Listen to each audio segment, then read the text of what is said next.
Hey guys, welcome again at 3C Films. My name is Chris, and it is the time of the year again. I've already made my best films of the year for 2016, link right here. And with that list out of the way, it's time for my other list. And I actually don't make worst films of the year's list. Just for sheer respect of filmmakers, because I have a lot of respect for their art, what they do, screenwriters, actors, and everything. And then me, myself, just a little guy who hasn't even written a movie or made a movie, I just wouldn't feel right in my position as picking one of the worst films of the year. But with that out of the way, I do want to share my thoughts on the most disappointing films of 2016. You start off the year so happy, so excited, it's going to be a great year for films, and then a couple come along the way that you were really looking forward to, and they just didn't meet expectations. So here are the 10 most disappointing films I was most looking forward to, and then when I sat down in the cinema and went home, I was a little disappointed. Number 10, Independence Day Resurgence.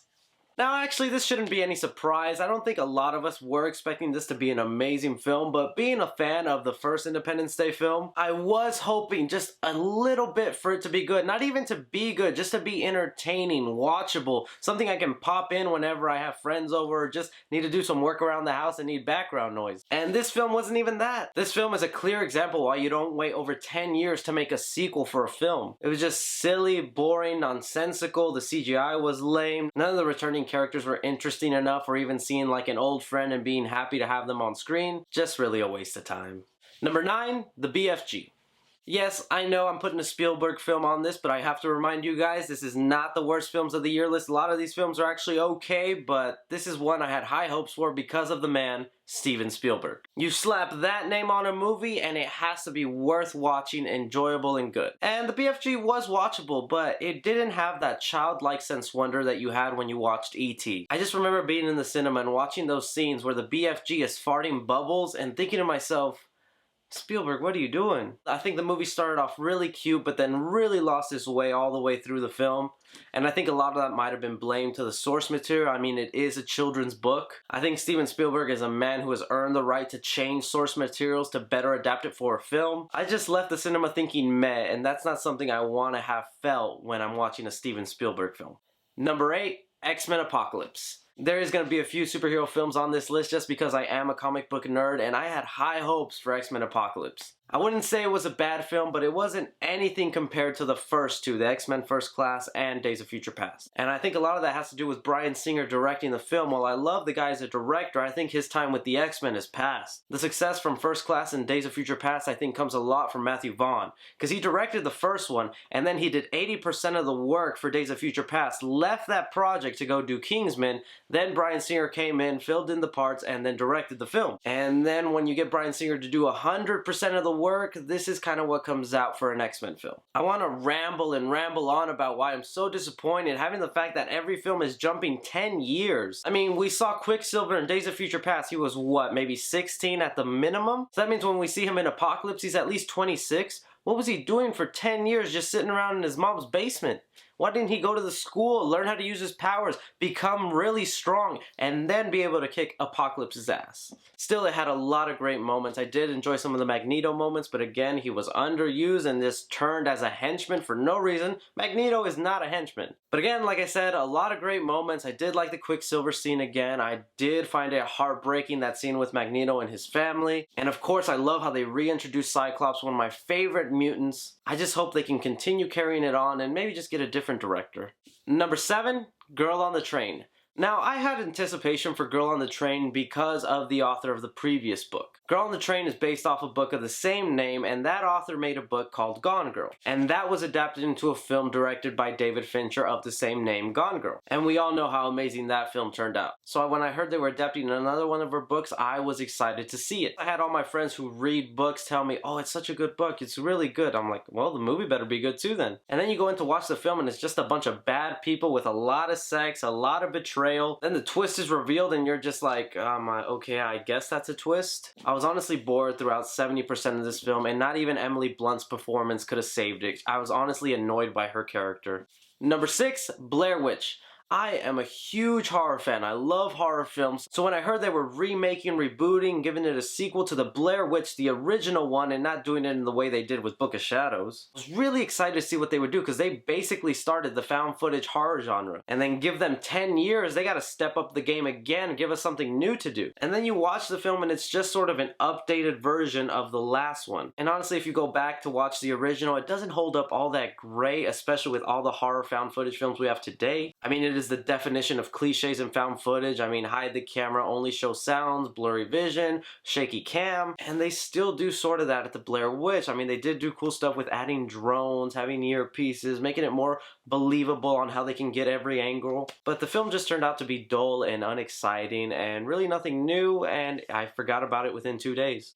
Number 5, Nocturnal Animals.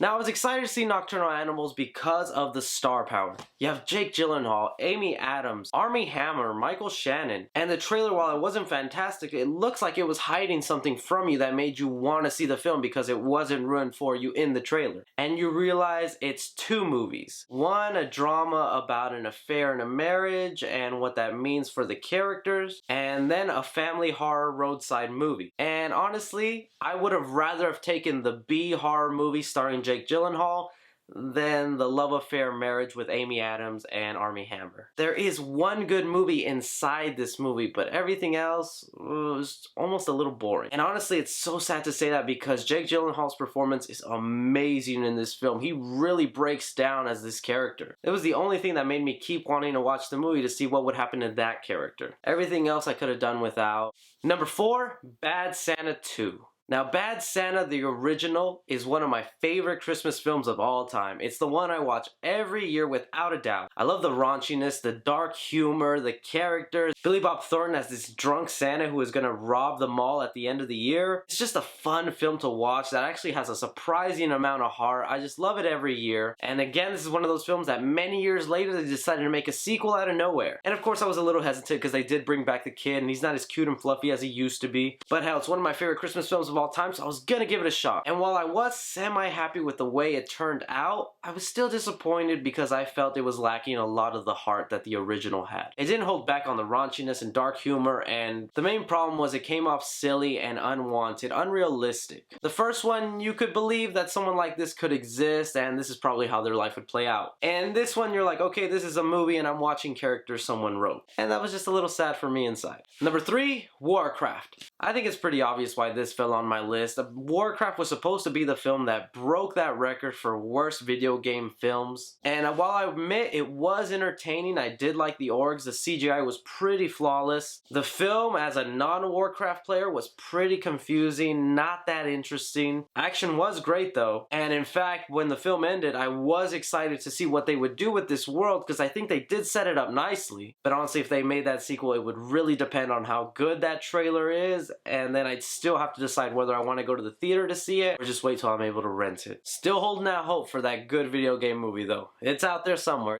Number 2, Suicide Squad. Now, I don't want to turn this into, oh, you Marvel lover, you hate this, you hate that. I love DC. I love all comic books. Batman, Superman, The Flash. All those guys, I love them. And this is why it pains me so much that they're destroying some of my favorite childhood superheroes. While I actually did enjoy Suicide Squad as an entertaining action film, as a film being faithful to characters that are adapted from a comic book and making a cohesive story that was simple enough not to have a million plot holes, it just failed in all those aspects. This was supposed to be DC's version of Guardians of the Galaxy, an obscure property that nobody really knew about. Bring it to the big screen and people were supposed to love it. It did not bump up my excitement for more DC films. While I do like the new Joker, it's also a bummer they didn't give us enough of him. This is the first film you introduce him in this new universe, and they did nothing exciting with him. It was just a real disappointment, and I think you can guess what the number 1 film is. Number 1, Batman vs Superman.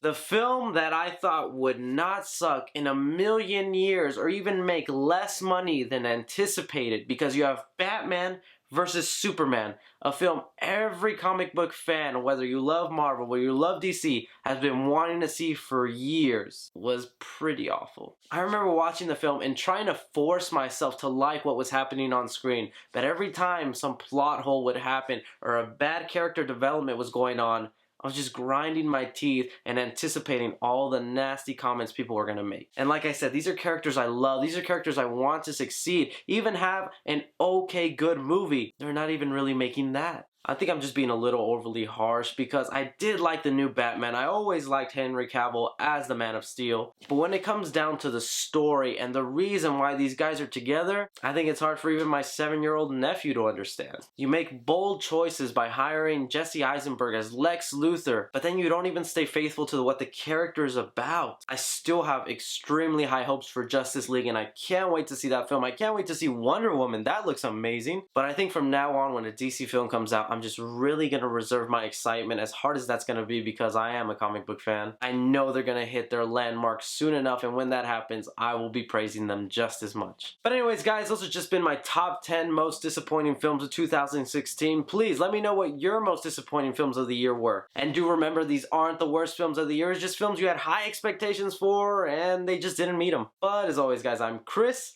Take care.